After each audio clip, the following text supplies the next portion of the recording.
새벽에 만나는 하나님, 이 시간에 오신 여러분들을 환영합니다. 우리 같이 기도하겠습니다. 하나님 감사합니다. 말씀으로 이 새벽에 하나님을 만납니다. 오늘 하루를 시작하게 하셨으니 하나님께서 우리와 동행하심으로 하나님의 마음을 전해주실 것을 믿습니다. 하나님의 위로가 필요한 자들에게는 말씀이 위로가 되게 해주시고, 우리 마음에 결단이 필요한 자들에게는 말씀이 우리의 결단을 촉구하게 하시고, 우리 안에 주저하고 있고 결정하지 못하고 있는 자들 가운데에는 하나님의 말씀이 결단의 말씀으로 우리 안에 임하여서 하나님의 뜻대로, 하나님이 원하시는 대로 결정하고 갈 수 있도록 인도하여 주시옵소서. 감사합니다. 예수님의 이름으로 기도합니다. 아멘. 오늘 말씀은 요한계시록 22장 17절에서 21절까지의 말씀입니다. 계시록 22장 17절에서 21절입니다.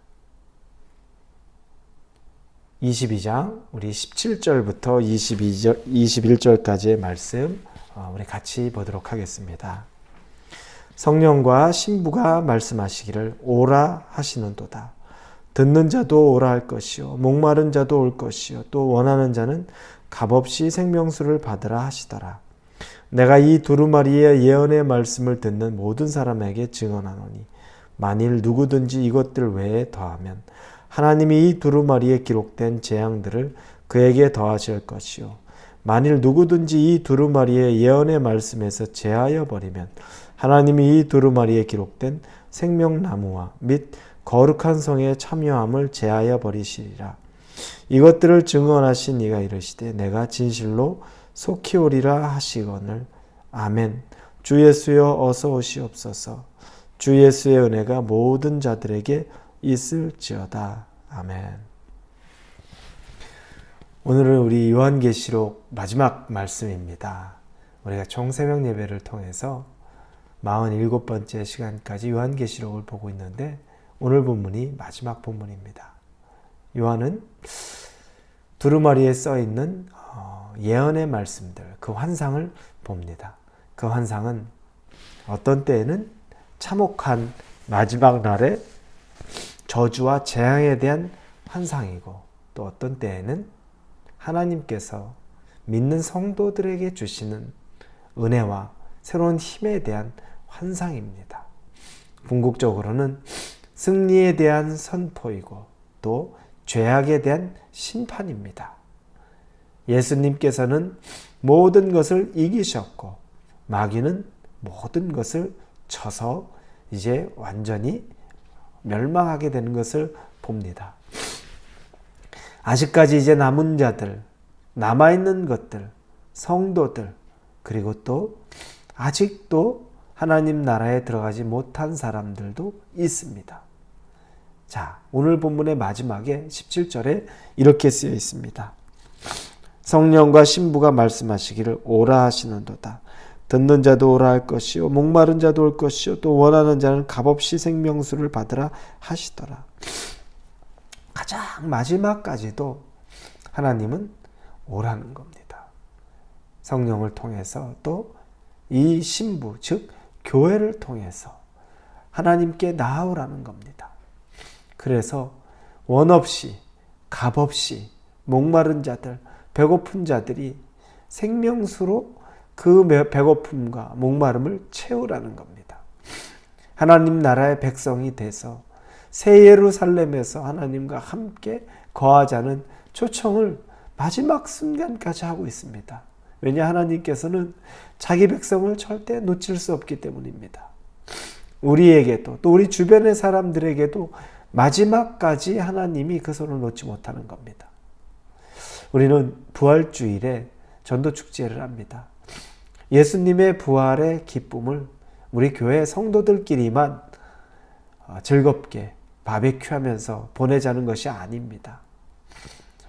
마지막까지도 부활의 기쁨을 다시 예수님께로 나와야 되는 분들, 아직 예수님을 알지 못하는 분들, 예수님을 멀리 떠나 있는 분들, 마음은 다가오고 싶으나 아직 올 용기가 없는 분들, 이 모든 분들, 예수님을 찾아야 하는 분들을 우리는 초대하는 겁니다.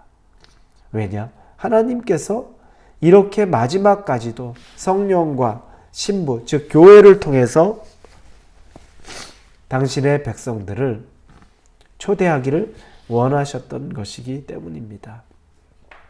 늦지 않았습니다. 우리는 아직도 기회가 있습니다.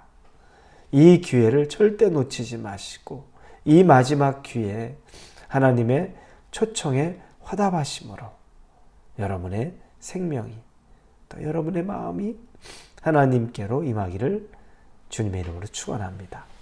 또한 요한은 경고의 메시지도 줍니다. 18절 19절에 보면 지금 두루마리의 예언을 이 말을 빼거나 더하는 모든 사람들이 받는 재앙, 심판에 대해서 이야기합니다. 우리는 하나님의 말씀, 우리가 대할 때, 어떨 때 내가 지키기 힘든 말씀을 보면 그 말씀을 좀 완화하고 싶은 마음이 있습니다. 그것대로 살 수 있을까? 그것대로 못 산다. 그래서 나 스스로가 조절하기도 하고 또 나만 혼자 그렇게 되기 싫어서 다른 사람에게도 그게 곧 문자 그대로 쓰여 있는 것뿐이지 우리가 융통성을 좀 발휘해야 돼 라고 우리가 서로 이런 것들을 조정하려고 합니다. 하나님은 용납하지 않습니다. 두루마리에 써있는 예언의 말씀을 더하거나 빼는 자, 이 모든 자들 가운데 저주가 임할 것이라고 말합니다. 우리가 하나님의 말씀을 대할 때 여러분 우리 개인적으로 생각하시고 또 개인적으로 더하거나 빼거나 융통성을 발휘할 필요가 없습니다. 우리에게 주시는 말씀을 하나님의 말씀 그대로 받아들이면 됩니다. 그리고 그 말씀 그대로 우리가 살아내려고 최선을 다해서 노력하면 되는 겁니다. 하나님의 말씀을 가지고서 이 예언의 말씀을 가지고서 우리 스스로 재단하거나 또 우리 스스로 그것들을 빼거나 더할 이유가 없다는 것입니다.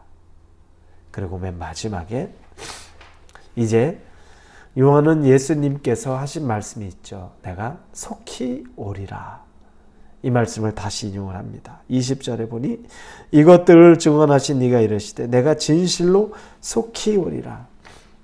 정말로 예수님께서 내가 속히 올 것이다. 내가 금방 올 것이다. 이렇게 얘기합니다. 그때 요한의 화답이 아멘 주 예수여 오시옵소서 이렇게 나와 있습니다. 우리는 죽음을 생각하면 두렵습니다. 왜 두렵습니까? 이 땅을 마무리하는 것에 대한 또 이 세상을 놓고 떠나는 것에 대한 막연한 두려움도 있습니다.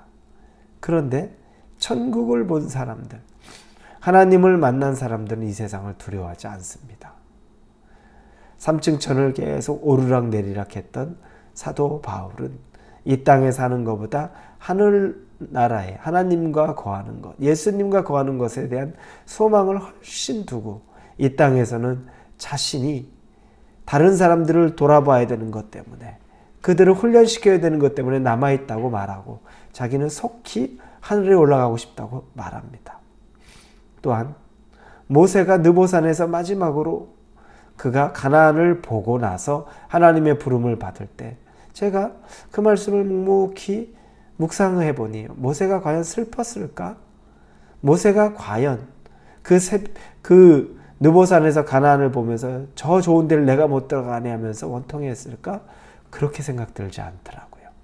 오히려 모세는 저 좋아 보인다고 하는 것, 하나님과 늘 대면하고 친구로 하나님과 친구처럼 지냈다고 출애굽기 33장에 말씀하는데 그 모세가 그 가나안이 그렇게 좋았을까? 그러지 않았을 거예요. 오히려 하나님 나라에 빨리 가는 것이 그는 더 기뻤을 것입니다. 요한도 마찬가지일 것입니다. 이 예언의 모든 말씀들을 환상을 보고 나니 이제 그는 두려움도 아니고 마지막 때에 대한 걱정도 아니고 예수님이 다시 오시겠다고 하니 어서 속히 오시옵소서. 빨리 오시옵소서. 보고 싶습니다. 그 나라에 내가 가고 싶습니다. 이게 요한의 진심입니다. 하나님은 나라를 본 사람은 이 땅에 미련을 크게 갖지 않습니다. 사랑하는 우리 홀리웨이브 성도 여러분, 우리가 이 땅에서 남은 시간 동안 열심히 살아야죠. 그러나 하나님 나라에 대한 소망이 여러분들에게 이 땅에 대한 소망보다 더 강력해서 하나님을 보고 싶고 하나님을 만나고 싶은 그 마음이 날마다 충만해지시기를 예수님의 이름으로 축원합니다. 기도합니다. 아버지 하나님 감사합니다. 요한이 예수님을 속히 오시옵소서라고 간절히 구합니다. 이 고백이 우리의 고백이 되게 하여 주옵소서. 예수님을 속히 만날 날을 기대하는 고백이 되게 하여 주옵소서. 예수님의 이름으로 기도합니다. 아멘.